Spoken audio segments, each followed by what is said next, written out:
ഇത് നമ്മൾ ചികിത്സിക്കാതിരുന്നാൽ ചിലപ്പോൾ മരണം വരെ സംഭവിച്ചേക്കാം. അപ്പോൾ ഈ ചൂട് കാലത്ത് നമ്മൾ നിർബന്ധമായിട്ടും 3 ലിറ്ററെങ്കിലും വെള്ളം കുടിക്കണം. ഈ അടയ്ക്കയാണെങ്കിൽ മടിയിൽ വെക്കാം, അഴുക്കാണെങ്കിൽ എന്ത് ചെയ്യും? അഴുക്കാണെങ്കിൽ അടുത്തുള്ളവൻ്റെ തുടിയിൽ തള്ളുകയാണ് നമ്മുടെ പലരുടെയും ശീലം. നമുക്കൊരു മരം നടാനായില്ലെങ്കിൽ, നമുക്കൊരു ചെടി നട്ടു വളർത്താനായില്ലെങ്കിൽ നമുക്ക് കൃത്യമായിട്ട് വേസ്റ്റ് നിർമ്മാർജ്ജനം ചെയ്യാനെങ്കിലും പറ്റിയിരിക്കണം എന്നുള്ളത് മനസ്സിലാക്കുക.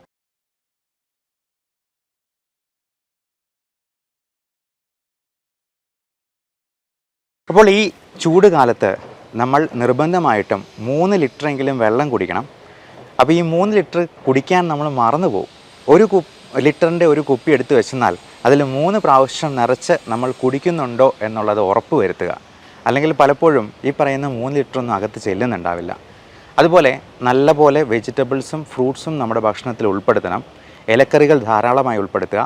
പഴങ്ങൾ, ബനാനാസ്, അതുപോലെ ബെറീസ്, ഇങ്ങനെയുള്ള സാധനങ്ങളിലൊക്കെ ഒരുപാട് പൊട്ടാസ്യവും നമുക്ക് ആവശ്യമായിട്ടുള്ള സോഡിയം പോലുള്ള കാര്യങ്ങളും ഉണ്ട് എന്നുള്ളത് കൊണ്ട് ഉപ്പിട്ട നാരങ്ങാവെള്ളമായിട്ടോ ഉപ്പിട്ട കഞ്ഞിവെള്ളമായിട്ടോ ധാരാളമായിട്ട് വെള്ളം കുടിക്കാനായിട്ട് ശ്രദ്ധിക്കുക. പ്രത്യേകിച്ചും പുറം ജോലികളിൽ ഏർപ്പെടുന്ന ആൾക്കാർ, തോട്ടം തൊഴിലാളികൾ തുടങ്ങിയവയെല്ലാം. സൂര്യാഘാതം എന്ന് പറഞ്ഞാൽ എന്താണ്? ഹീറ്റ് സ്ട്രോക്ക് അല്ലെങ്കിൽ സൺസ്ട്രോക്ക് എന്നാണ് അതിന് ഇംഗ്ലീഷിൽ പറയുക. അപ്പോൾ ഇതിൻ്റെ ലക്ഷണങ്ങൾ എന്തൊക്കെയാണ്? ഇതും സൂര്യാതപവും തമ്മിൽ എന്താണ് വ്യത്യാസം? ഈ സൂര്യാഘാതം എന്ന് പറയുമ്പോൾ ബോധക്കേട്, തലചുറ്റൽ, തലവേദന ഒക്കെ ആയിട്ട് ആൾ പുറത്തെന്തെങ്കിലും ജോലി ചെയ്തുകൊണ്ടിരിക്കുന്ന ആൾ പെട്ടെന്ന് കുഴഞ്ഞു വീണ് പ്രശ്നങ്ങളുണ്ടാകുന്നതാണ് സൂര്യാഘാതം എന്ന് പറയുന്നത്. സൂര്യാതപം എന്ന് പറയുമ്പോൾ ഇതേ ലക്ഷണങ്ങൾ തന്നെ കാണിക്കും. പക്ഷേ അദ്ദേഹത്തിൻ്റെ, ആ രോഗിയുടെ ടെമ്പറേച്ചർ 104 ഡിഗ്രിയിലും കൂടുതലായി കാണപ്പെടാറുണ്ട്.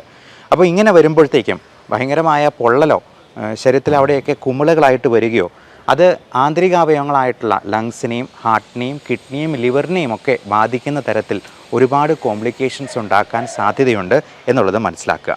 ഇത് നമ്മൾ ചികിത്സിക്കാതിരുന്നാൽ ചിലപ്പോൾ മരണം വരെ സംഭവിച്ചേക്കാം. ഈ സൂര്യാതപത്തിൽ കൂടുതലായിട്ടും ഛർദിയും അമിതമായ ക്ഷീണവും മസിൽ ക്രാംപ്സും തളർച്ചയുമൊക്കെ ആയിട്ടായിരിക്കും ഇത് തുടങ്ങുക. അതിനുശേഷം ഭയങ്കരമായി വിറക്കുകയും ഈ ടെമ്പറേച്ചർ 104 ഡിഗ്രിയിൽ കൂടുതലായിട്ട് ബോഡിയിൽ റൈസ് ആകുന്നത് വഴി ശരീരം ഭയങ്കരമായിട്ട് വിറയ്ക്കുകയും അമിതമായ വിയർപ്പും ഒക്കെ ഉണ്ടാകാം. അപ്പോൾ ഇതിനെ നമ്മൾ ഇംഗ്ലീഷിൽ ഹീറ്റ് എക്സോഷൻ എന്നാണ് പറയുക. മറ്റേത് ഹീറ്റ് സ്ട്രോക്ക് ആണെങ്കിൽ ഇത് ഹീറ്റ് എക്സോഷനാണ്.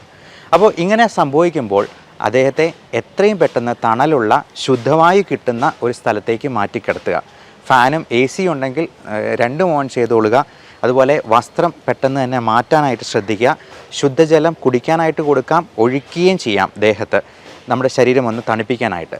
ആശുപത്രിയിൽ എത്തിക്കാൻ പറ്റുവാണെങ്കിൽ ഏറ്റവും നല്ലത്. അദ്ദേഹത്തിന് IV ഫ്ലൂയിഡ്സും ആവശ്യമായിട്ടുള്ള സോഡിയം, പൊട്ടാസ്യം പോലുള്ള ലെവൽസിൻ്റെ കറക്ഷൻ ചെയ്യാനും അത് ഉപകരിക്കും. അത് 24 മുതൽ 48 മണിക്കൂർ വരെ നമ്മൾ ഒബ്സർവേഷനിൽ വെക്കേണ്ടതാണ്. ജ്യൂസ് ഷുഗർ ഇല്ലാതെ തന്നെ നമുക്ക് അദ്ദേഹത്തിന് കൊടുക്കാവുന്നതാണ്.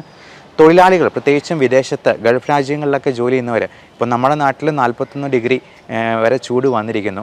നമ്മുടെ ഇന്ത്യയിലെ പല സ്ഥലങ്ങളിലും 50 ഡിഗ്രി, രാജസ്ഥാനിലാണ് ഏറ്റവും കൂടുതൽ ടെമ്പറേച്ചർ റിപ്പോർട്ട് ചെയ്തിട്ടുള്ളത്.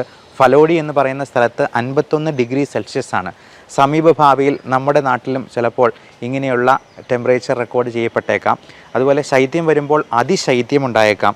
അത് -10 ഡിഗ്രി വരെ പോയേക്കാം എന്നുള്ളതാണ് ഇനിയുള്ള കണക്കുകൂട്ടൽ. അപ്പോൾ ഈ എക്സ്ട്രീം ടെമ്പറേച്ചർ എല്ലാം നമ്മൾ തന്നെ വരുത്തി വെച്ചതാണെന്നുള്ളതാണ് ഇതിലെ ഏറ്റവും സങ്കടകരമായിട്ടുള്ള അവസ്ഥ. അപ്പോൾ ഇതിനകത്ത് ഞാൻ ആദ്യം പറഞ്ഞതുപോലെ നമ്മൾ 1984 ഭോപ്പാൽ ഗ്യാസ് ട്രാജഡിയുമായിട്ട് എന്താണ് ബന്ധം എന്നൊന്ന് നോക്കാം. നമുക്കറിയാം, ഒരു ശ്വാസകോശ രോഗം ലോകത്തെ ആകമൊത്തം ഗ്രസിച്ചിരിക്കുന്ന ഈ അവസരത്തിൽ നല്ല ശ്വാസത്തിൻ്റെ പ്രാധാന്യം നമുക്ക് എല്ലാവർക്കും അറിയാം. അപ്പോൾ ഈ എക്സ്ട്രീം ക്ലൈമറ്റ്, തണുപ്പാണെങ്കിൽ ഭയങ്കര തണുപ്പ്, ചൂടാണെങ്കിൽ ഭയങ്കര ചൂട്, പ്രകൃതി ദുരന്തങ്ങൾ, വെള്ളപ്പൊക്കവും വരൾച്ചയും ഒക്കെ ഉണ്ടാകുന്നു. ഇതിനെല്ലാം മനുഷ്യൻ തന്നെയാണ് കാരണക്കാരൻ എന്നുള്ളത് നമ്മൾ തിരിച്ചറിയണം. നമുക്ക് നേരെ വിരൽ ചൂണ്ടേണ്ട ഒരു സാഹചര്യമാണ് ഇപ്പോൾ ഉടലെടുത്തിരിക്കുന്നത്.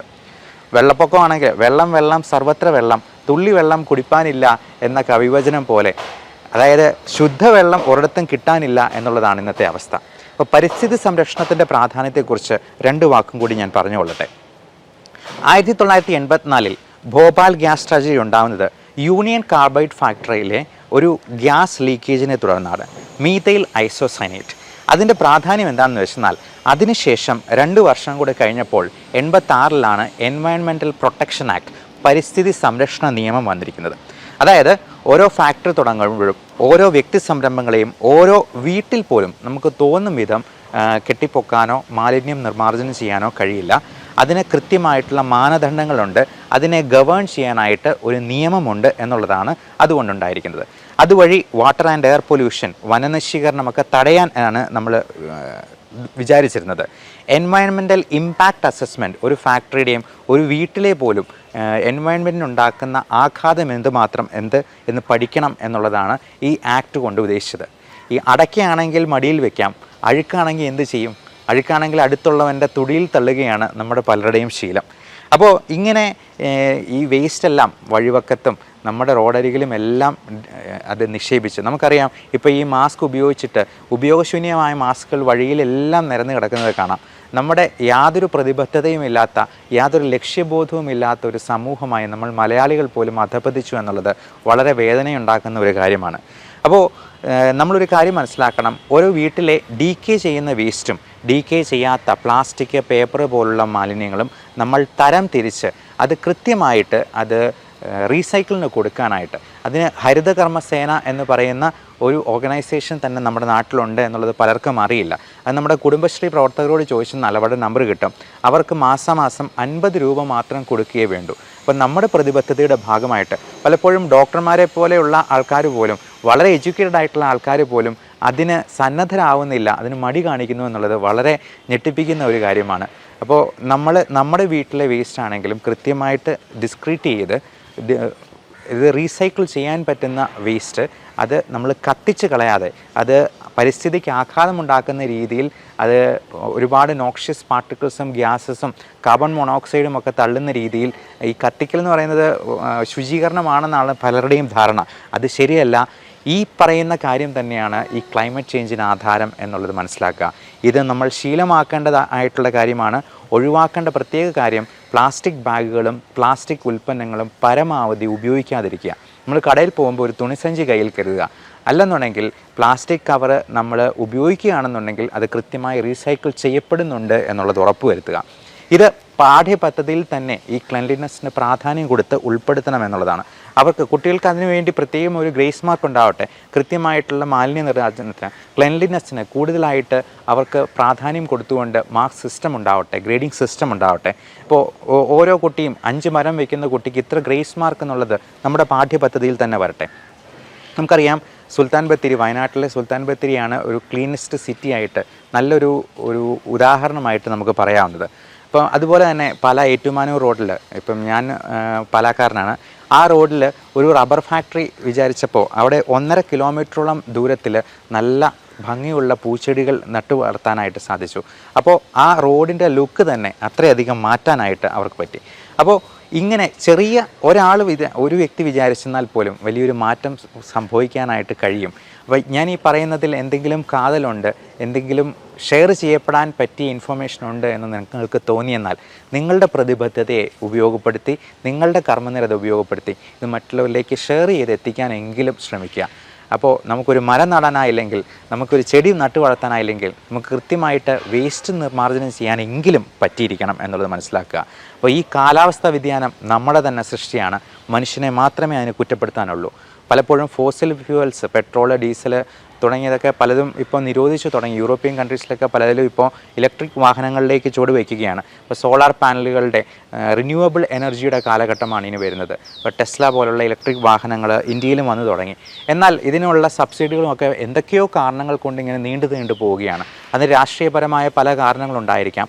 പക്ഷേ നമുക്ക് കഴിവതും ആവശ്യമില്ലാത്ത യാത്രകൾ ഒഴിവാക്കിക്കൊണ്ടും ആവശ്യമുള്ള യാത്രകളിൽ സൈക്കിൾ പോലുള്ള യാതൊരു ദൂഷ്യം ഉണ്ടാക്കാത്ത, സമൂഹത്തിന് യാതൊരു പ്രശ്നങ്ങളും ഉണ്ടാക്കാത്ത, പരിസ്ഥിതിക്ക് ആഘാതമേൽപ്പിക്കാത്ത നല്ല രീതികളിലേക്ക് നമുക്ക് മാറി ചിന്തിക്കാനായിട്ട് സമയം അതിക്രമിച്ചിരിക്കുന്നു. ഇനിയെങ്കിലും മാറി ചിന്തിച്ചില്ലെങ്കിൽ നമ്മുടെ വരും തലമുറയ്ക്ക് ചിലപ്പോൾ സ്പേസ് സ്യൂട്ട് അല്ലാണ്ട് പുറത്തിറങ്ങാൻ പറ്റാത്ത ഒരു അവസ്ഥ സംജാതമായേക്കാം. കാരണം ചൂടാണെങ്കിൽ 50 ഡിഗ്രി ചൂട്, തണുപ്പാണെന്നെങ്കിൽ -10 ഡിഗ്രിയോ, കാനഡ പോലുള്ള രാജ്യങ്ങളിലൊക്കെ -40 ഡിഗ്രിയിലൊക്കെയാണ് ആളുകൾ ജീവിക്കുന്നത്. അപ്പോൾ അങ്ങനെയൊരു അവസ്ഥ നമ്മുടെ നാട്ടിലും സംജാതമാവട്ടെ. എല്ലാവർക്കും നല്ല ആരോഗ്യം ആശംസിക്കുന്നു. Thank you.